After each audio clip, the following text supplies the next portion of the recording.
Hello friends, आज के session में हम लोग कवर करने वाले हैं वेरिएबल्स। तो वेरिएबल्स के सेशन में हम लोग क्या क्या कवर करेंगे? What is variable, declaration of variable, declaration of many variables, variable initialization, changing a value assigned to a variable, variable naming convention and types of variable. तो सबसे पहले हम लोग कवर करेंगे what is variable. Variable is a data container that stores the data values during Java program execution। तो Java program execution में variable data container होता है जो डेटा वैल्यू को स्टोर करता है। अब variable is assigned with a data type. एक वेरिएबल डेटा टाइप के साथ असाइन किया जाता है। जैसे कि यहाँ पे लिखा है int number is equal to 100। तो यहाँ पर वेरिएबल नंबर है, इंट डेटा टाइप है और 100 यहाँ पर वैल्यू असाइन की गई है। तो यहाँ नंबर एक टाइप का कंटेनर है जिसने 100 वैल्यू को स्टोर किया है।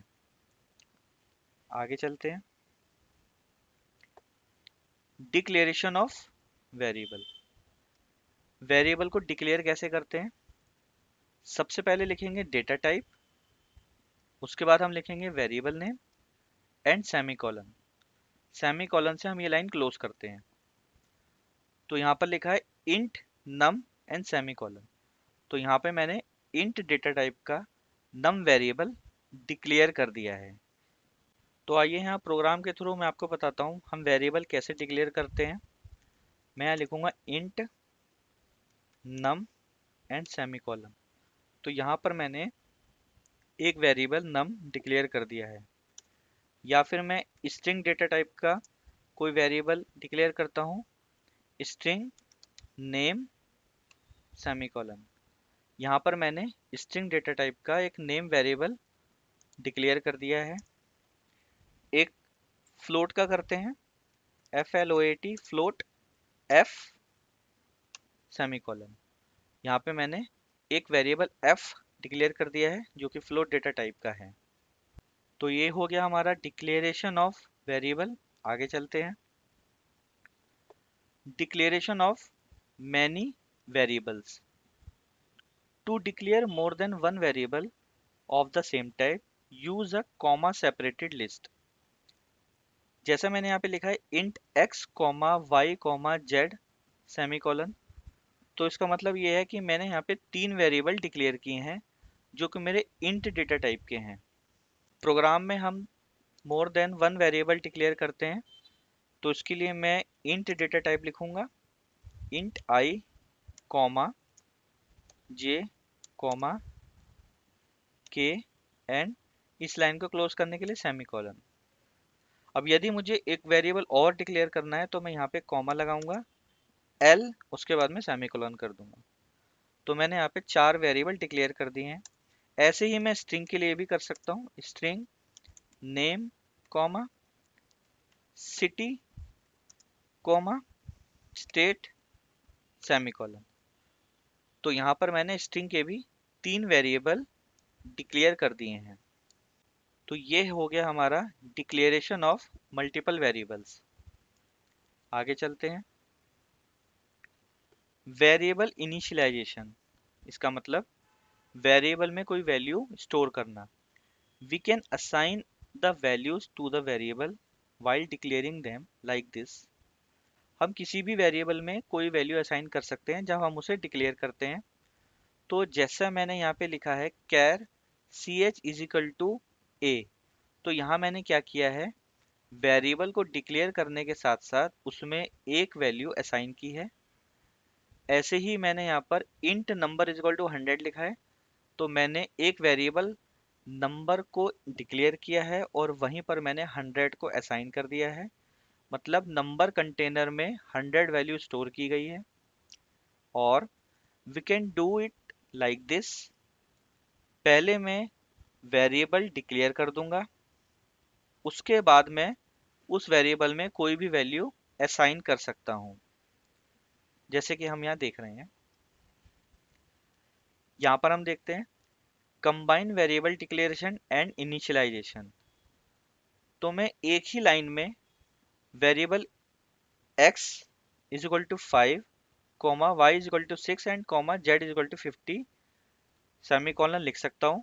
इसका मतलब ये है कि मैंने यहाँ पे इंट डेटा टाइप के 3 वेरिएबल डिक्लेयर भी किए हैं और उनमें मैंने उनकी अपनी वैल्यूज असाइन भी करवाई है। तो इसको हम थोड़ा प्रैक्टिकली भी देख सकते हैं। तो असाइन के लिए हम क्या करेंगे, सबसे पहले लिखेंगे इंट आई। मैंने यहाँ पे एक आई वेरिएबल डिक्लेयर किया और मैंने साथ ही यहाँ पर उसमें एक वैल्यू 5 असाइन कर दी।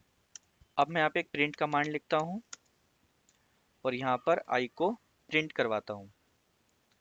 तो आई की वैल्यू क्या शो हो जाएगी, नीचे 5। मैं यहाँ पर एक काम और कर सकता हूँ कि पहले मैं एक वेरिएबल डिक्लेयर करता हूँ, उसके बाद मैं इस वेरिएबल में वैल्यू असाइन करता हूँ। जैसे कि मैंने इसमें 10 असाइन कर दी। प्रोग्राम सेव करते हैं, प्रोग्राम रन करते हैं, तो अब यहाँ पर 10 शो हो गया। मल्टीपल के लिए भी हम कर सकते हैं।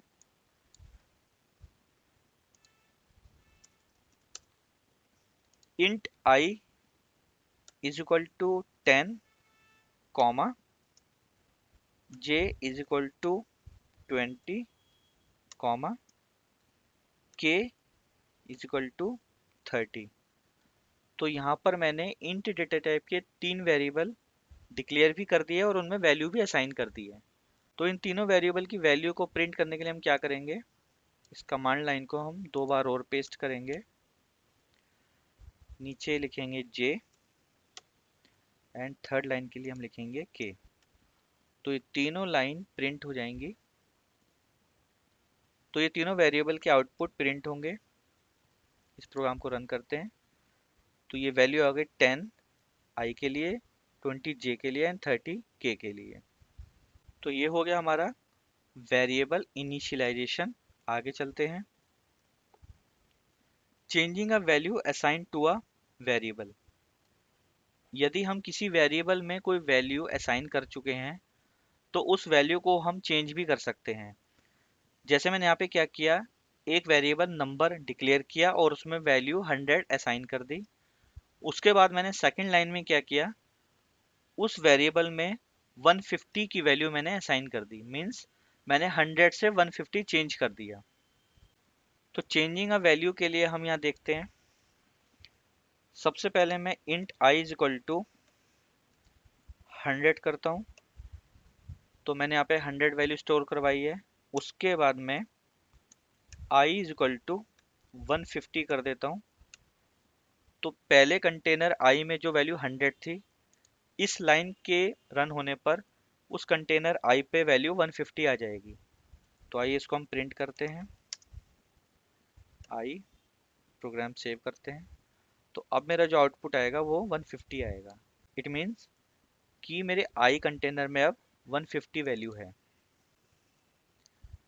Variable naming convention. Here variable name should start with either alphabets, underscore or dollar symbol. It should not start with number or any other special symbols. तो वेरिएबल नेम डिक्लेयर करने के लिए हम या तो कोई अल्फ़ाबेट यूज़ कर सकते हैं या फिर हम इससे पहले अंडरस्कोर यूज़ कर सकते हैं या फिर हम डॉलर यूज़ कर सकते हैं। बट यदि हम वन यूज़ करेंगे, कोई नंबर यूज़ करेंगे, तो उसके लिए हमें एरर मिलेगा। Second is variables naming cannot contain white space. For example, int num space per is equal to 100. This is invalid because the variable name has space in it. तो अगर मैं कोई वेरिएबल ऐसे डिक्लेयर करता हूँ कि मैं उसमें लिखता हूँ num स्पेस नंबर के लिए मैं बीच में स्पेस करता हूँ, तो वो मेरा वैलिड वेरिएबल नहीं होगा, वो मुझे एरर शो कर देगा। तो हम वेरिएबल में किसी भी टाइप का कोई स्पेस नहीं रख सकते। Now third is as per the Java coding standards, the variable name should begin with lowercase letter. For example, int number, जैसे यहाँ नंबर लोअर केस से स्टार्ट होता है।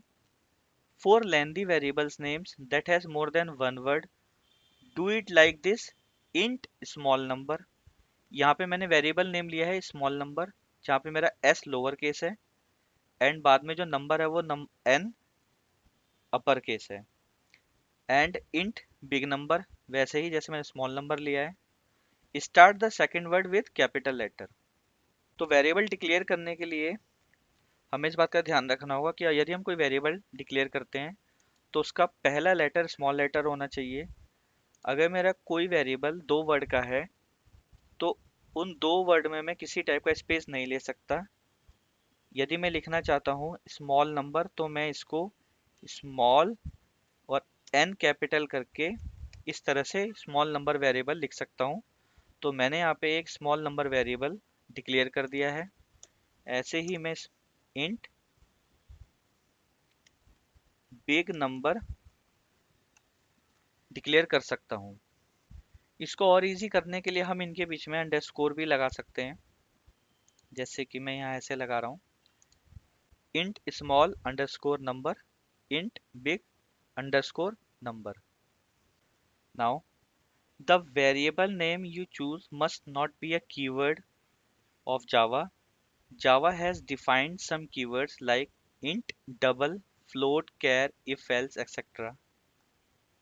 तो इस बात का ध्यान रखें जब भी किसी वेरिएबल को डिक्लेयर करने जा रहे हो तो वो वेरिएबल किसी भी टाइप का कोई जावा का प्री डिफाइंड कीवर्ड नहीं होना चाहिए। जैसे कि यहाँ पे डेटा टाइप इंट है तो ये कीवर्ड है। अब मैं यहाँ पर इंट वेरिएबल इंट भी डिक्लेयर नहीं कर सकता, मतलब मैं वेरिएबल के लिए इंट वर्ड यूज नहीं कर सकता, या फिर मैं इफ एल्स भी यूज नहीं कर सकता क्योंकि इफ एल्स भी जावा का कीवर्ड है। ये देखिए यहाँ पर मैंने पब्लिक लिखा, मैं इसको भी यूज नहीं कर सकता क्योंकि पब्लिक यहाँ पे एक कीवर्ड है। Now variable names are case sensitive in Java. अगर मैं कुछ वेरिएबल इस तरीके से डिक्लेयर करूं जैसे कि इंट एज